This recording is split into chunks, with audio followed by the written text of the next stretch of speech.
Pilar, en primer lugar me gustaría pues, conocer cuáles son algunos de los temas de los que se va a tratar en esta charla, en esta ponencia. ¿Cómo podría definirnos para la gente que no somos muy duchos en este área qué es la electrocontaminación, o sea, de la contaminación electromagnética? Bueno, lo que voy a hablar aquí, precisamente yo soy experta en medicina ambiental y trata de la contaminación tanto química, de electromagnética, de campos electromagnéticos y biológica, como por ejemplo micotoxinas. Entonces, ¿cómo afecta? Pues afecta mucho más de lo que la gente piensa y se imagina. Es decir, los campos electromagnéticos, radiaciones no ionizantes que tenemos continuamente a nuestro alrededor, desde el wifi, bueno, pues todos los teléfonos móviles, el 4G, el 5G, todo este tipo, ¿no?, de tecnología, pues lo que está provocando son muchas enfermedades, muchos síntomas en un principio, que son, pues, por ejemplo, desde dolores de cabeza, cansancio, agotamiento, problemas intestinales, problemas de alteración en la atención, en la concentración, pero sobre todo ya hay muchos estudios, que es de lo que vamos a hablar en la charla, de cómo son también responsables de la aparición de muchos tipos de tumores, de cáncer.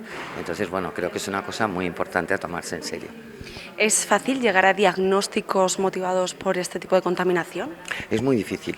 Es muy difícil, primero porque hay un gran desconocimiento incluso en los profesionales de la salud, y luego porque no hay un efecto inmediato. Muchas veces esto es la acumulación, es decir, nos exponemos, no nos damos cuenta. Muchas veces es un poco como el tema del tabaco, que empiezas a fumar, no te das cuenta, sigues, aparentemente parece que tampoco te pasa nada, y al final acabas desarrollando un cáncer. Es decir, esto sobre todo se mide a largo plazo y por la acumulación de cantidad de contaminación electromagnética que tenemos en nuestro entorno. ¿De qué manera podemos alejarnos un poco de ella en el día a día en el que vivimos? Bueno, primero teniendo un poco de conocimiento y entonces siendo consciente y utilizando las cosas y no que las cosas te utilicen a ti.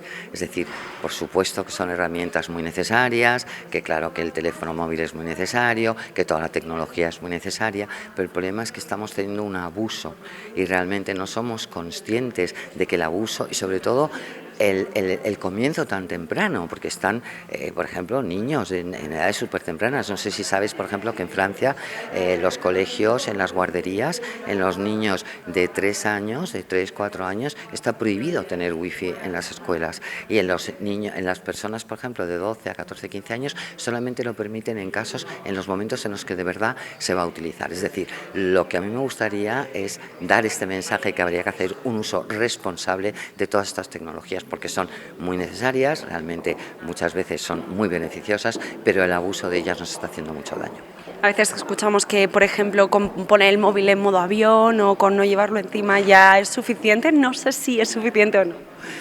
Bueno, sí, desde luego es mucho mejor el modo avión que tenerlo todo el día encendido, y sobre todo cuando a veces lo ponemos en el bolsillo del pantalón, ¿no?, que es tan frecuente. Los ordenadores, cuando nos los ponemos también muchas veces nos sentamos y lo ponemos encima, ¿no?, del muslo, encima de las piernas. Es decir, tenemos que tener mucho cuidado, tenemos que tener, por ejemplo, el wifi en casa apagado cuando no se utilice, por supuesto desconectarlo por las noches, siempre que no se utilicen los móviles tenerlo en modo avión o en modo apagado. Pero es que al final mucha gente duerme incluso con el móvil al lado. Entonces al final dices, pero bueno, si yo voy a dormir no tengo necesidad de tener el móvil. La gente lo utiliza a veces pues como despertador. Pues yo recomiendo que se compre un despertador de pilas y que realmente el móvil se apague por las noches. ¿Qué me puede contar sobre las micotoxinas? ¿Qué son exactamente? Las micotoxinas son esas toxinas que libera los hongos. En las casas hay muchas veces que hay humedades y de esas humedades se generan hongos. Esos hongos liberan estas micotoxinas. Son unas sustancias muy dañinas, bastante desconocidas, pero son capaces de causar muchísimo daño porque son nefrotóxicas, inmunotóxicas, cancerígenas. Entonces es algo que también en esta charla voy a dar a conocer porque hay un gran desconocimiento de ello. ¿De qué manera tenemos que prestar atención sobre ello?